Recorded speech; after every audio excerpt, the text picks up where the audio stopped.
Aqui em Portugal, começamos a obra em 2002 em Espinho.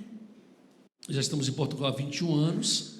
Voltei ao Brasil 2 vezes, para Salvador, e retornamos mais uma vez em 2010. Então fazem 13 anos que retomamos a obra, a igreja que nós começamos em 2006, e escrevemos até então 12 livros que têm abençoado muitas pessoas. Um deles é esse aqui, Quando Recomeçar é Preciso, sobre Lucas 15, a palavra do filho pródigo, um livro muito abençoador, fala sobre recomeços. Temos um livro de sermões para você que gosta de pregar a palavra de Deus, 52 sermões em vários livros da Bíblia. Temos Flechas no Arco de Deus, sobre Mefibosete, um livro que foi referendado pelo príncipe dos pregadores, pastor Gesiel Gomes. No passado tive um aperto muito grande de pregar na escola bíblica juntamente com ele. Para mim foi um desafio enorme, mas ele muito gentil, muito amigo, referendou esse livro. Temos Como Ser Grande, Princípios para o Crescimento baseados na vida de Davi. Esse livro aqui foi um dos nossos últimos lançamentos, Rohama, os benefícios da sabedoria. A palavra Rohama é a palavra hebraica para sabedoria, destreza, habilidade, um livro muito abençoador. Temos também A Beleza no Deserto. Esse livro nasceu em 2004, aqui em Portugal, um livro que tem sido um best-seller no nosso trabalho. Temos Onde Nos Levam as Derrotas, sobre Noemi, livro de Ruth. Amém? Há derrotas que valem mais do que muitas vitórias. Diga amém. Amém. E esse aqui eu vou pincelar sobre ele essa noite, que é Quando a Última Lâmpada se Apaga, o quadro dramático do último estágio da igreja. Passa ali no final, leva um para sua casa, tá bem? Deixa Deus te usar, que eu não quero levar de volta para o porto não, viu? Que lá tem mais, tá bom? Amém? Tome a sua Bíblia, livro do Apocalipse, encontre o capítulo 3, livro do Apocalipse, capítulo 3. Vamos ler do verso 14 até o verso 19. Apocalipse 3, verso 14 ao 19. Trago-vos a saudação de paz da igreja que nós pastoreamos ali em Vila Nova de Gaia, região do Porto, Assembleia de Deus Novas de Paz. Os irmãos enviam a paz aos irmãos e parabenizam-os pela festa, amém? Pela bênção que tem sido. Quem achou diz amém. Assentados como os irmãos estão. Ao anjo da igreja de Laodiceia escreve: Isto diz o Amém, a testemunha fiel e verdadeira, o princípio da criação de Deus. Conheço as tuas obras, que não és frio nem quente. Quem dera fosses frio ou quente. Assim, porque és morno e não és frio nem quente, vomitar-te-ei da minha boca. Dizes: rico sou, estou enriquecido e de nada tenho falta, mas não sabes que és um desgraçado, miserável, pobre, cego e nu. Aconselho-te que de mim compres ouro refinado no fogo para que te enriqueças, e vestes brancas para que te vistas, e não seja manifesta a vergonha da tua nudez, e colírio para ungires os teus olhos, a fim de que vejas. Eu repreendo e castigo todos quantos amo, portanto, sê zeloso e arrepende-te. Amém. Nós demos parte do teor da 7ª carta enviada à 7ª igreja, que estava em uma região por nome Laodiceia.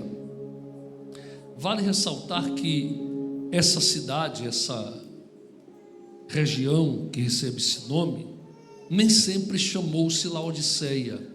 Outrora ela chamava-se Dióspolis.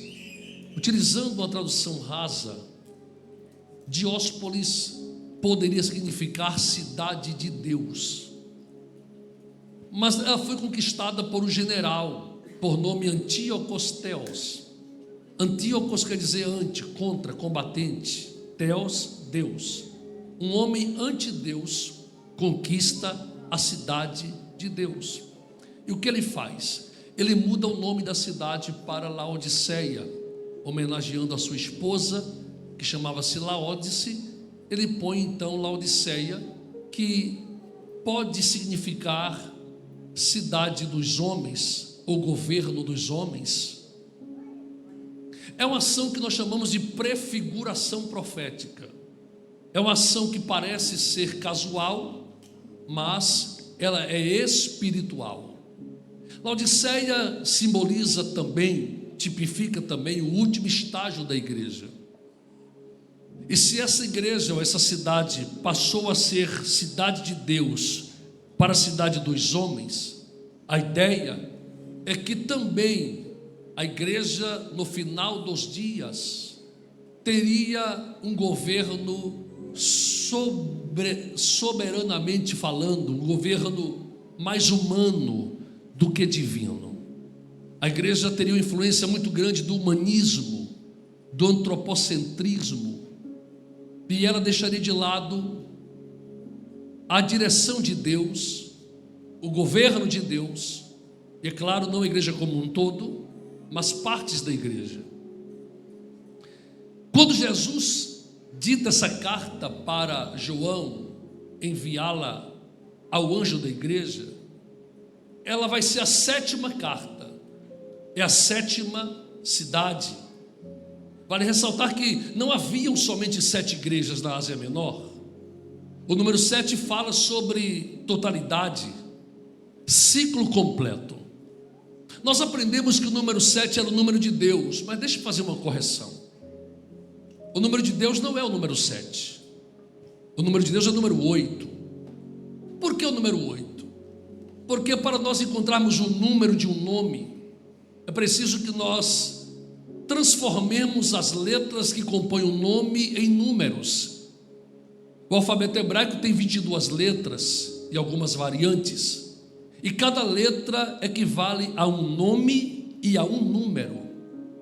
Então, se eu pegar o nome de Deus na Bíblia, que é o tetragrama sagrado, composto por 4 consoantes, que no hebraico é Iod, Re, Vav, Re, que no nosso alfabeto português é o YHVH. Desse nome nós temos várias traduções. Temos Jeová, temos Javé, temos Iavé, temos Yehová. Não há como acertarmos de forma inerrante que as traduções estão corretas, em virtude de que essa pronúncia perdeu-se com os séculos. Nós não podemos afirmar de fato exatamente a pronúncia certa do nome. Ele deixou de ser pronunciado através do cativeiro de Babilônia, e de lá se perdeu a pronúncia original desse termo. Quando eu pego as letras do nome de Deus, Iod, Re, Vav, Re, e transformo em números, enquanto a letra Iod, ela vale 10. A letra Re, que é o H, vale 5. A letra Vav, que é o nosso V ou W, vale 6. E a letra Re, o H, que se repete, vale 5. Então, se eu somar 10 mais 5, eu tenho 15. Se eu somar 15 mais 6, eu tenho 21. Se eu somar 21 mais 5, eu tenho 26. Então, 26 é o número total do nome de Deus. Entretanto, é preciso que nós extraiamos uma raiz numérica desse nome. Então eu somo os 2 algarismos entre si. 26, eu somo 2 mais 6 e dá? Não ouvi. 2 mais 6 dá? 8 é o número de Deus, não é o 7. Mas grave o 26, porque está aqui nesse texto, e vai falar sobre ele já, tá bem? Grave o número 26. Mas 7 fala de 3 princípios importantes na Bíblia. Eu falei um pouco isso hoje à tarde. O 7 fala sobre ciclo completo. A semana possui 7 dias, e ao terminar o sábado não começa o 8º dia da semana, começa uma nova semana, porque 7 fala de ciclo que se completa. Mas o 7 fala também sobre plenitude, totalidade, algo pleno que não precisa ser completado. O 7 também fala sobre fechamento de um tempo de perdas, de vergonha, de opróbrio, para começar um tempo de honra, de liberdade plena. Dentro desse aspecto, a sétima igreja, em sua sétima carta, vai definir o final de um tempo para o começo de um novo tempo de liberdade plena da igreja, de exaltação da igreja através do seu noivo. É um novo tempo que vai começar. Você vai lembrar que quando Nabucodonosor mandou aquecer a fornalha 7 vezes mais em Babilônia para matar 3 hebreus, Ananias, Misael e Azarias, a Bíblia diz que ele cometeu um erro grave, ele mandou aquecer 7 vezes. E quando o número 7 na Bíblia é invocado por alguém que teme a Deus, ou para alguém que teme a Deus, é como um portal se abrisse no mundo espiritual, e aquilo que é invisível se faz visível, aquilo que está em cima se manifesta embaixo, e há livramento para aquele que foi invocado, ou aquele que invocou. Ele lança 3 e ao observar a fornalha vê 4. Esses homens entraram numa fornalha 7 vezes aquecida, como escravos, e saíram para governar províncias de Babilônia, porque o 7 encerra um tempo de vergonha e começa um tempo de honra. Você vai lembrar de Naamã, que mergulha 7 vezes e volta para a Síria curado. Você vai lembrar de Elias, que manda o seu servo olhar no cume da penha, e na 7ª vez ele vê a nuvem do tamanho da mão de um homem. Então 7 fala sobre fechamento de um tempo para começo de outro. E eu posso profetizar sobre a sua vida, sobre a minha vida, sobre esta casa, sobre esse ministério, que o número 7 de Deus está batendo na sua porta para encerrar um tempo de perda, de vergonha, de opróbrio e começar um tempo de honra. Diga amém se você entende isto. Mas a visão que João tem de Jesus é que ele caminha entre 7 castiçais de ouro, 7 candelabros de ouro. E vale ressaltar que a visão é tipológica, porque na verdade Jesus não caminha entre 7 castiçais de ouro, ele caminha entre 7 igrejas, mas a visão é tipológica, porque o candelabro tipifica a igreja, e a igreja é tipificada pelo candelabro. João vê ele caminhando entre 7 castiçais, e cada castiçal tem 7 lâmpadas. Se multiplicarmos 7 vezes 7, temos 49, isso aponta para o jubileu, que era a cada 49 anos. Ele caminha entre 7 castiçais de ouro. E por que ele caminha entre 7 castiçais de ouro? Ele não está passeando, porque a visão de João é que os olhos dele é como chamas de fogo. Isso fala de juízo. Ele prescruta, examina, sonda igrejas, porque ele quer emitir vereditos, ele quer emitir juízos sobre as igrejas. Mas por que ele faz isso? Para que você entenda isso melhor, eu tenho que remontar, eu tenho que voltar ao livro do Êxodo, capítulo 27, verso 20 e 21, porque ali encontramos um sacerdote chamado Arão. Você vai lembrar que Arão, ele é sumo sacerdote, e Deus chama Arão e diz assim: Arão, ordenarás aos filhos de Israel que te tragam azeite puro de oliveira batido. Repita comigo: batido. Batido. Ordenarás aos filhos de Israel que te tragam azeite puro de oliveira batido para a iluminação da lâmpada, porque ela deve permanecer acesa continuamente, fora do véu, diante da mesa do testemunho. Tu e teus filhos as manterão em ordem, desde a tarde até pela manhã, e isto lhes será um estatuto perpétuo a favor dos filhos de Israel por todas as gerações. Então é um estatuto perpétuo. Só que vale ressaltar que Arão não produz o azeite. A ordem é: ordena ao povo. O povo produz o azeite e você acende a lâmpada. Isso é interessante, por quê? Porque nós temos a ideia de que cabe ao altar manter a lâmpada acesa com o azeite que o altar produz. A ideia nossa é que muitos de nós, e eu creio que isso não acontece aqui pelo ambiente espiritual que a gente percebe, isso não acontece aqui, talvez só lá em Vila Nova de Gaia acontecem essas coisas. que tem crente que não produz azeite a semana inteira e vem para a igreja em busca de fogo para que quem produziu azeite acenda a lâmpada.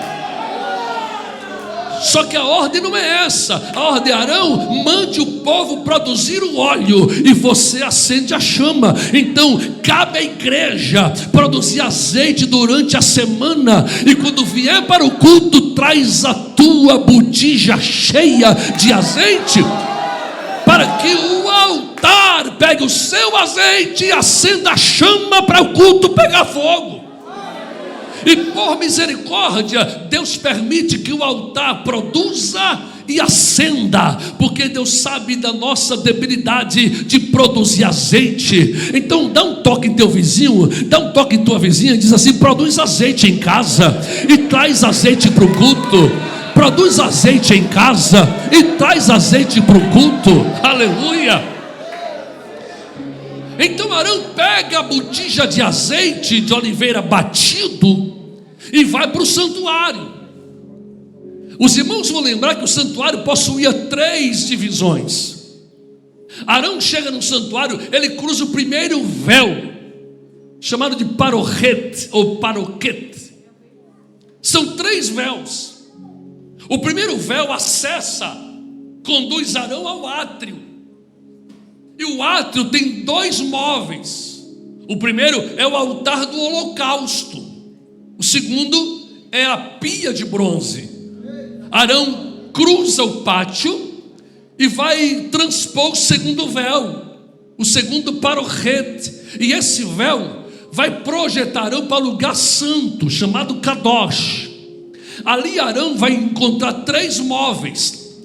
À direita da sua entrada pelo véu, ele tem a mesa dos pães da face, ou pães sem fermento, ou pães da proposição, pães ázimos. Ao centro ele tem o altar do incenso, e à esquerda ele tem um menorá, o candelabro, que Deus o mandou manter aceso e manter em ordem. Então Arão, ele se depara com 3 peças, e o menorá que está à sua esquerda é uma peça de quase 80 centímetros de altura, por quase 70 de largura. São 7 lâmpadas com uma base. Mas Arão, ele defronte está do terceiro véu, e esse terceiro véu, ele não pode cruzá-lo somente um dia por ano, no dia chamado Yom Kippur. Ali ele pode cruzar o véu. Então Arão tem 3 véus. No dia do Yom Kippur, Arão cruzaria o terceiro véu, que o projetaria até o lugar chamado Kadosh Kadoshim, Santo dos Santos. Vale ressaltar que do véu do lugar Kadosh até o véu do lugar Santíssimo são 7 passos que Arão teria que dar. Ele dá 7 passos e é projetado para o lugar Santíssimo. Ali Arão vai ver 2 peças que perfazem uma unidade. A primeira peça é a Arca da Aliança. A segunda peça é a sua tampa, chamada propiciatório. Essa tampa era ornada por 2 querubins de ouro, defronte um para o outro. Asas tocavam-se acima e abaixo, e a sua fronte voltada para dentro da arca. Entre os 2 querubins formava-se um espaço ovalado, e nesse espaço ovalado é que manifestava-se uma luz, que os hebreus chamavam de Ner Tamid. Ner, luz, Tamid, eterna, perpétua. Essa luz, essa Ner Tamid, Arão só via uma vez por ano. É o que nós chamamos de Rekná ou Shekinah. Era a manifestação da presença de Deus através da luz. Então Arão, uma vez por ano, cruza 3 véus e se depara diante da Arca da Aliança, que simbolizava a presença manifesta de Deus pela Ner Tamid. Observe, os antigos hebreus, de forma didática, para ensinar as novas gerações acerca de princípios eternos de Deus, o que eles faziam? Eles faziam associações. Eles pegavam coisas do cotidiano ou do culto e davam a esses utensílios ou objetos nomes, que ligavam utensílios e objetos a princípios espirituais. porque isso facilitava o entendimento, a aprendizagem das novas gerações. Agora observe isso. Os hebreus pegaram o primeiro véu, o primeiro parohet, e deram nome a ele. Chamaram de Derer. A expressão Derer aparece em Gênesis, quando Deus expulsa Adão do Éden. A Bíblia vai dizer que Deus coloca 2 querubins à porta do caminho, para guardar o caminho, a porta da entrada do Éden, para guardar o caminho que dava acesso à árvore da vida. A palavra Derer quer dizer caminho, mas não é qualquer caminho, não é um caminho, é o caminho, artigo definido. Esse o caminho leva Adão à árvore da vida, para que vivesse eternamente. Então Deus coloca querubins para guardar Derer, o caminho. Então os hebreus pegaram a expressão Derer e deram nome ao primeiro parohet, ao primeiro véu. O segundo véu eles chamavam de Emet. A palavra Emet quer dizer verdade.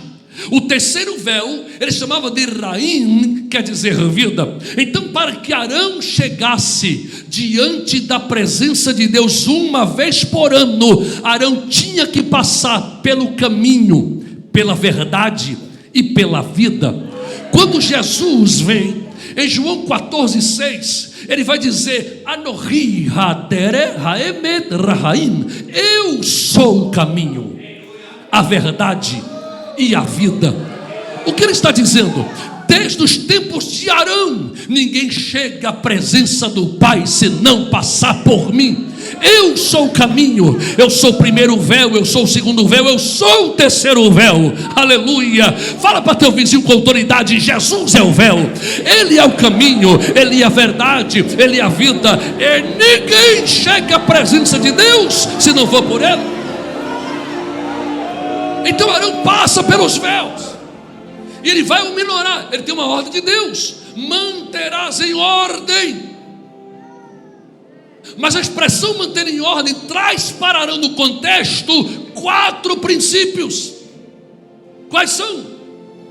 Arão vai manter uma lâmpada em ordem, não pode se apagar. Arão tem azeite, combustível. Ele vai ao candelabro e ele vai dar 7 voltas no menorá, porque cada volta ele examina uma lâmpada, cada volta ele inspeciona uma lâmpada. Jesus está caminhando nas 7 igrejas não para fazer turismo, ele está inspecionando as igrejas. A diferença é que Arão é sumo sacerdote da terra e Jesus é sumo sacerdote eterno. A diferença é que Arão é sumo sacerdote transitório, Jesus é para sempre. A diferença é que Arão é sumo sacerdote humano, Jesus é Deus, Ele é divino, Ele é para sempre. Arão inspeciona o candelabro, a primeira volta, a segunda volta, a terceira volta, até a 7ª volta, cada lâmpada, o que ele quer encontrar primeiro? Arão tem que perceber se as lâmpadas estão acesas, elas não podem se apagar. Então a primeira inspeção é fácil, tem luz, tem lume, ok?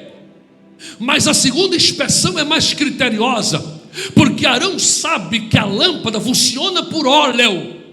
Arão sabe que esse óleo é combustível, e Arão sabe que combustível que se queima produz resíduo. Arão sabe que esse óleo que é queimado, ele vai produzir sujeira ao longo dos dias. Então Arão tem que limpar os canudos das lâmpadas que conduzem o azeite da base da lâmpada para o pavio da lâmpada, porque Arão é ciente de que se ele não limpar o pavio da lâmpada, pode acontecer de ter azeite na lâmpada, mas não ter luz no pavio. E Deus não criou a lâmpada para armazenar azeite, criou para iluminar o ambiente. A lâmpada não é para guardar óleo, a lâmpada é para iluminar as trevas. Oh, aleluia! Só quem está entendendo aí, dá glória a Jesus aí, irmão. Aleluia! Então Arão vai limpar. E por que é que Jesus examina as igrejas? Porque tem muita gente em nossas igrejas que tem até azeite, mas não tem luz. Tem muita gente em nossas congregações que tem unção para cantar, unção para pregar. Quando ele canta e prega, você arrepia até os cabelos do braço. Tem azeite, pastor? Tem, mas lá fora é treva, não ilumina nada, não faz diferença. Arrepia cabelo no templo, mas peca lá fora em casa, na vizinhança, no trabalho, transgride, porque não permitiu que o Espírito Santo limpasse a obstrução desta lâmpada. Aleluia! Levanta tua mãozinha para o céu, se você puder, e glorifique ao nome desse Cristo que inspeciona as igrejas. Então ele vai limpar os canudos. Terceiro princípio: Arão sabe que o combustível se queima, e se queima, além de produzir resíduo, ele vai ser consumido. Então ele tem que repor o azeite das lâmpadas. Só que dobre sua atenção, Arão sabe, desculpe a minha insistência em repetir essa expressão, Arão sabe que ele não pode pegar a sua botija de azeite que foi produzida pelo povo e na lâmpada específica que está sem óleo e colocar óleo nela, porque das 7 lâmpadas somente uma recebia azeite. O sistema era tão impressionante que era a 4ª lâmpada, que é a base do candelabro. Ela tem 3 lâmpadas presas à esquerda e 3 à direita. Então, se a lâmpada 7, que é o alvo da nossa leitura bíblica, está sem azeite, Arão não pode pegar sua botija e na lâmpada 7 derramar, porque ela não recebe azeite. Arão vai na lâmpada 4 e derrama azeite nela. A lâmpada 4 identifica que a 7 está sem azeite e manda azeite para ela. Escuta isso. Por que é que Jesus faz inspeção nas igrejas? Por quê? Porque a unção que nós temos não é nossa. A unção que você tem não é sua. O azeite não é seu. Lembre que o azeite é tipo do Espírito Santo, e ele não é de baixo, ele é de cima. O azeite da igreja não vem da terra. Não adianta pegarmos azeite caro da melhor qualidade, extra virgem, primeira extração, e derramarmos aqui no templo para que a glória desça, ainda que o azeite sirva para unção. Mas o que manifesta a glória na igreja não é azeite galo, dá licença. O que manifesta a glória na igreja é o Espírito Santo de Deus. Arão inspeciona lâmpadas físicas, Jesus inspeciona igrejas. O princípio é o mesmo.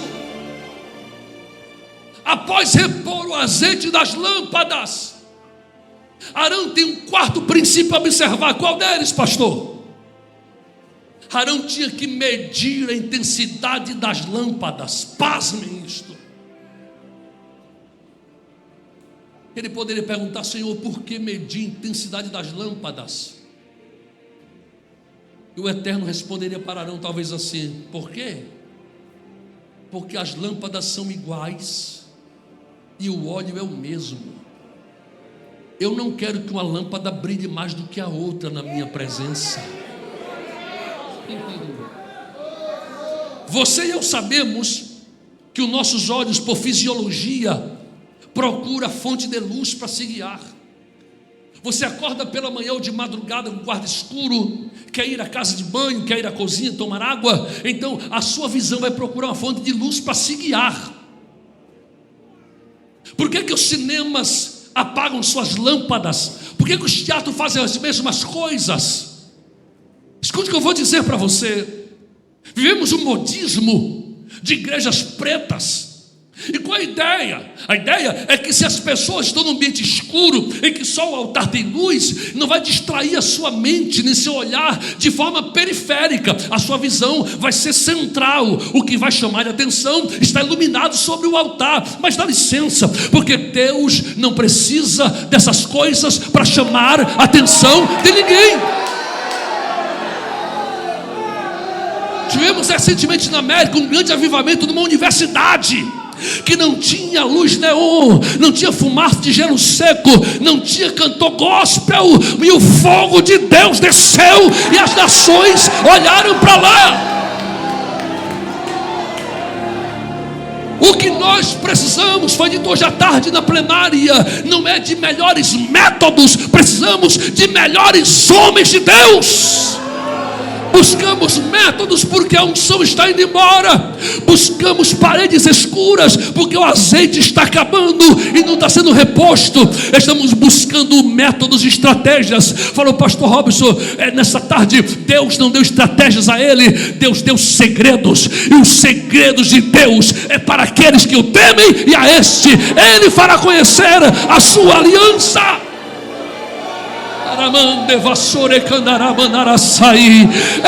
Ei, fala para o teu irmão, fala para a tua irmã. Nós precisamos de azeite, precisamos de óleo, precisamos de unção, precisamos da presença do Espírito Santo.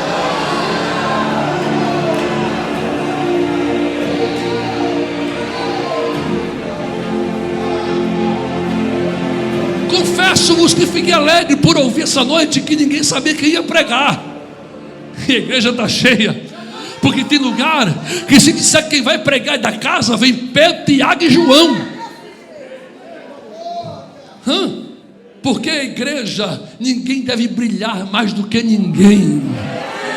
Escute, não estou a falar de princípio de autoridade e hierarquia, isso é outra coisa. Mas no reino não há estrelas gospel, pregadores de ponta. O que há é homens cheios do Espírito Santo de Deus.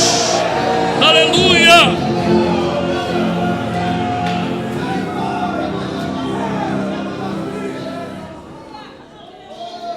O que Jesus está fazendo, Arão fazia. Porque Deus não quebra princípios. Se Arão inspeciona lâmpadas, Cristo inspeciona lâmpadas. Vou caminhar para encerrar. Eu falei aqui do 26. Vamos usá-lo, para não ficar em vago a minha fala. Ele inspeciona a segunda igreja, Esmirna, erguida no ano 1000 a.C., destruída completamente no ano 600 a.C., reconstruída no século 3 a.C. por Alexandre Grande, o Magno, ou Magno Grande. A cidade era rica, ficou a mais bela da Ásia, suntuosa. Só que a cidade é rica, mas a igreja é pobre. No capítulo 2, verso 8, ele vai dizer assim: conheço a tua tribulação e a tua pobreza, mas tu és rico. Escuta isso. Das 7 igrejas, das 7 cartas, em 2 delas, Cristo somente tece elogios. Das 7, 4 ele elogia, mas critica. Tenho a favor de ti, porém tenho contra ti. E das 7, 1 ele só critica. São as mais severas. Vamos aplicar? Arão inspecionou 7 lâmpadas lá no tabernáculo. Ele encontrou 2 acesas, limpas e cheias. Encontrou 4 com meio lume, meio azeite e meio suja. Encontrou 1 sem luz, sem óleo e entupida. Jesus inspeciona 7 igrejas, encontra 2 acesas, cheias do Espírito Santo, iluminando o ambiente, equilibradas no ofício. Elogia. Encontre 4 que estão acesas pela metade, a unção está faltando e é preciso limpar-se. Como provar isso?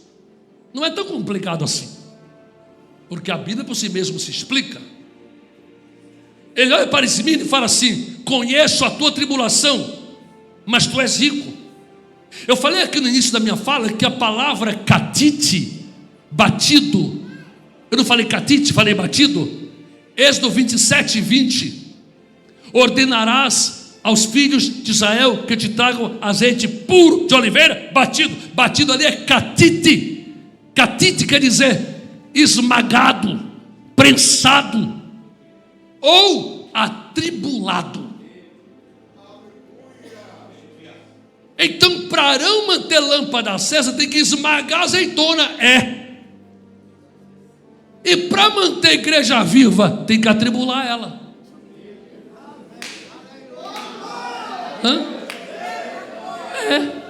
Porque crente, desculpe, não é atribulado pejorativo. Porque Paulo disse: eu me alegro nas tribulações, porque as tribulações produzem perseverança, experiência, esperança, e o amor de Deus é derramado em nosso coração. A igreja atribulada produz azeite. Por quê? Porque ela ora, vai para monte, santifica, busca Deus, não falta culto, se derrama aos pés dele. Ela é atribulada de um lado e o lagar enche de azeite do outro. Por quê? Porque a tribulação em Cristo produz azeite para a igreja. Conheço a tua tribulação, conheço a tua tribulação. É por isso, Esmirna, que você está acesa, porque a cidade enriqueceu. Você não foi no gozo da cidade, você se manteve fiel à minha palavra, fiel à minha presença. Aleluia. Vale ressaltar que no capítulo 4, verso 5 do Apocalipse, as visões de João continuam, e ele vai dizer assim: do trono de Deus saíam vozes, relâmpagos e trovões, e diante dele ardiam 7 tochas de fogo, as quais são os 7 Espíritos de Deus. Opa, Deus não tem 7 Espíritos, Ele tem um só, Ruach HaKodesh, Espírito Santo, um só. Mas o 7 fala de plenitude, e esse Espírito na sua plenitude opera em 7 emanações, que Isaías descreve. Que Isaías 11:2 está ligado às 7 igrejas diretamente. Isaías diz assim: do rebento de Jessé brotará um renovo, e das suas entranhas um renovo justo frutificará, repousará sobre ele. Quem? Jesus. O que é Isaías? Primeiro, o Espírito de Elohim, o Espírito do Senhor. Segundo, o Espírito de Rohamá, sabedoria. Terceiro, entendimento. Quarto, conselho. Quinto, fortaleza. Sexto, conhecimento. Sétimo, temor. Então o que João está vendo perante o trono? João está vendo Yeshua Mashiach de pé, como uma lâmpada acesa, cheia do Espírito Santo de Deus. Quando esse Jesus examina as 7 igrejas, o que ele quer encontrar? O primeiro Espírito de Isaías 11:2 em Éfeso, o segundo de Esmirna, de Isaías 11:2 em Esmirna. Será que ele encontrou? Vamos ver. Conheço a tua tribulação e a tua pobreza, mas tu és rico. Rico. Se essa igreja é elogiada, ela tem azeite, está acesa, está limpa, cumprindo o papel. Então, se ela está acesa, ela tem o Espírito, que a ela está definido. Quem é ele? Sabedoria. É o segundo. ela é a segunda. Como entender? Provérbios 8, do 15 ao 21. Diz sabedoria, clama em alta voz. Sabe o que ela diz? Por mim reinam os reis, e os príncipes ordenam justiça. Sim, por mim governam os nobres, os reis da terra. Eu amo os que me amam, e os que de madrugada me buscam me acharão. Riquezas e honra estão comigo, sim, riquezas duráveis e bens de justiça. Melhor é o meu fruto do que a prata escolhida, e a minha novidade melhor é do que o ouro refinado. Eu ando no caminho da retidão, junto às veredas da justiça, para conceder aos que me amam bens permanentes e encher os seus tesouros. Então quer dizer que sabedoria para Deus, ou riqueza para Deus, é o quê? Sabedoria. Então Esmirna é pobre para a terra, mas é rica para o céu. Se riqueza para Deus não é prata, não é ouro, é sabedoria, então Esmirna é pobre para a terra, mas é rica para Deus. Só que vale ressaltar que a igreja dos nossos dias busca a riqueza. É errado, pastor? Não. Desde quando você não coloca o carro na frente dos bois? Em vez de buscar riqueza, se encha daquele que tem riqueza para te dar. Em vez de buscar os bens, sirva a ele com seus bens, e aí a riqueza vem. Porque a quem muito semeia, muito vai dar para semear. Quem semeia 100, Deus vai dar 1000. Quem semeia 1000, Deus vai dar 10.000. Porque a riqueza para Deus não se acumula com o que eu guardo, mas se atrai com o que eu dou. Aleluia. Fala para o teu irmão: Esmirna era pobre para a terra, mas era rica para Deus. E você? Você é rico com Deus ou pobre no céu?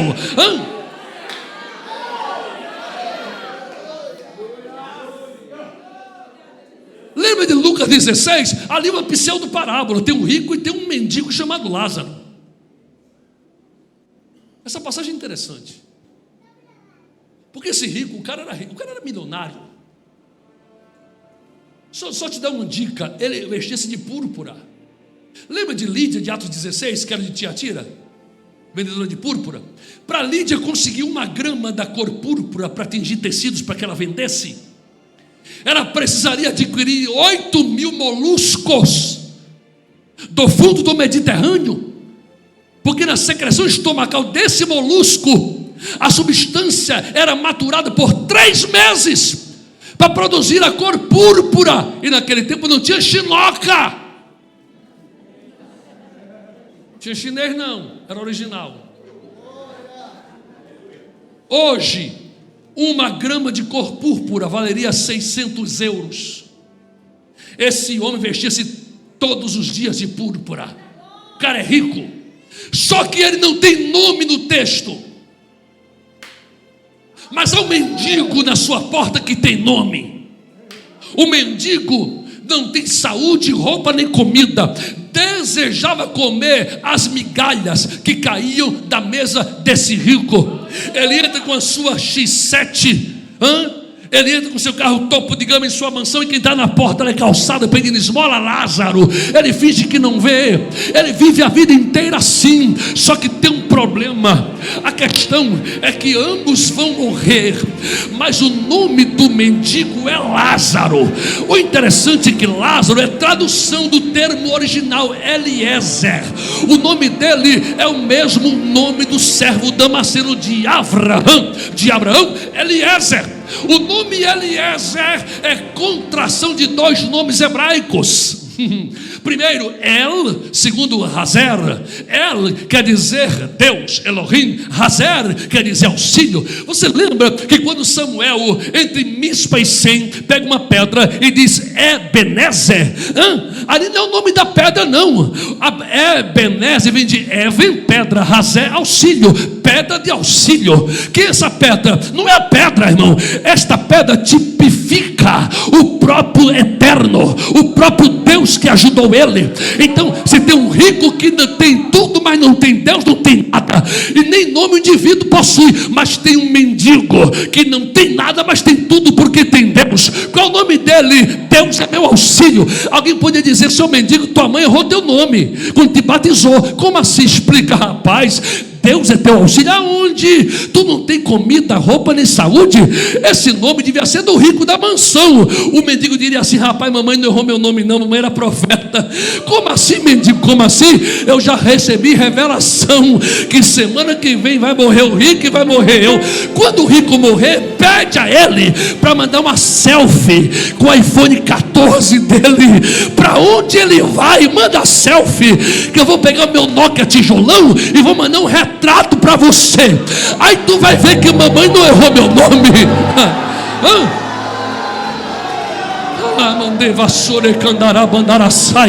A igreja que adora não busca riqueza, busca o Deus que dá riqueza. A igreja que adora não acumula, divide. A igreja que adora não é mesquinha, ela é generosa. A igreja que adora não adora pelo que tem, mas adora pelo que é. A igreja que adora não adora pelo que ela recebe, mas pelo que já recebeu, porque o nosso novo nome está escrito no céu. Aleluia!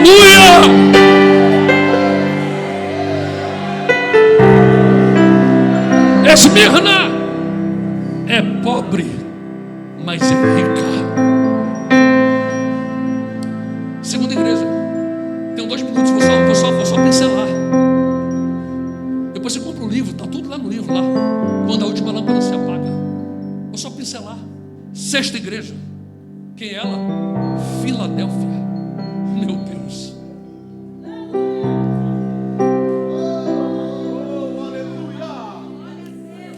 Guarda o que tens, para que ninguém tome a tua coroa. O que é que essa igreja tem? Perceba o texto. Ele não mandou guardar a coroa. Guarda o que você tem, porque o que você tem te deu direito a receber uma coroa. Se você perder o que você tem, você perde a coroa. Então guarde o que você tem. O que ela tem? A Bíblia diz: ela é a sexta igreja. E o sexto espírito, conhecimento. Ela é elogiada. Igreja modelo. Está acesa, limpa, equilibrada, cumprindo seu papel. O que ela tem? Vamos ver. Provérbios 9:10. Salomão diz: o temor do Senhor é o princípio da sabedoria, e o conhecimento do santo é prudência. Salomão diz que conhecer a Deus é prudência. Vem Jesus em Mateus 7:24 e vai dizer assim: todo aquele que ouve essas minhas palavras e as pratica, assemelhá-lo-ei ao homem prudente. Então prudência é você conhecer e praticar o que você conhece. Então Salomão está certo.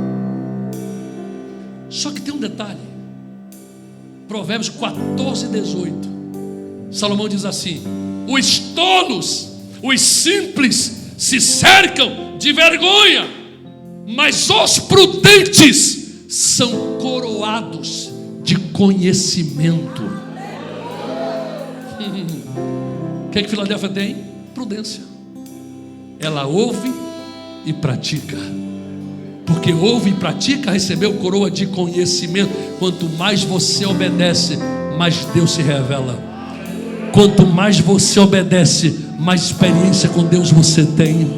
Vamos parafrasear: continue sendo prudente e praticando as minhas palavras, para que você não perca o conhecimento acerca de mim. Ei, posso encerrar agora? Segunda igreja, Esmirna. Sexta, Filadélfia. São as duas elogiadas, 2 e 6.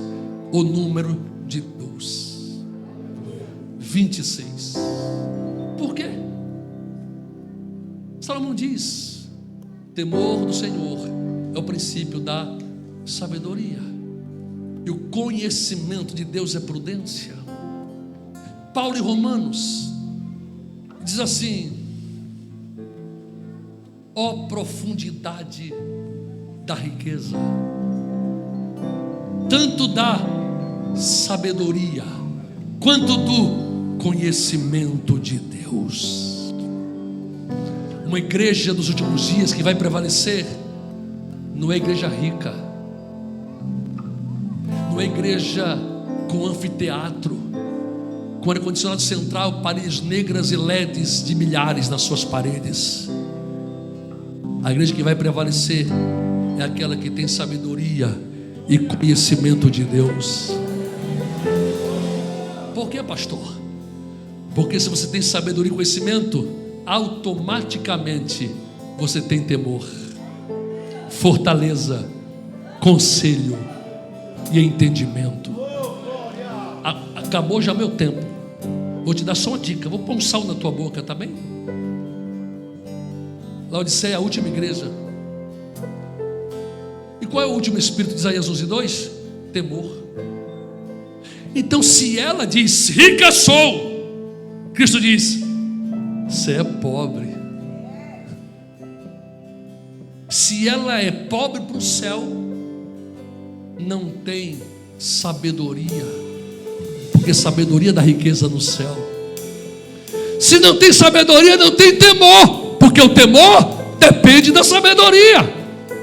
Ela está se apagando, porque busca as coisas mais do que a Deus, porque busca status, posição mais do que o céu, porque busca prazeres mais do que o gozo da presença do Eterno.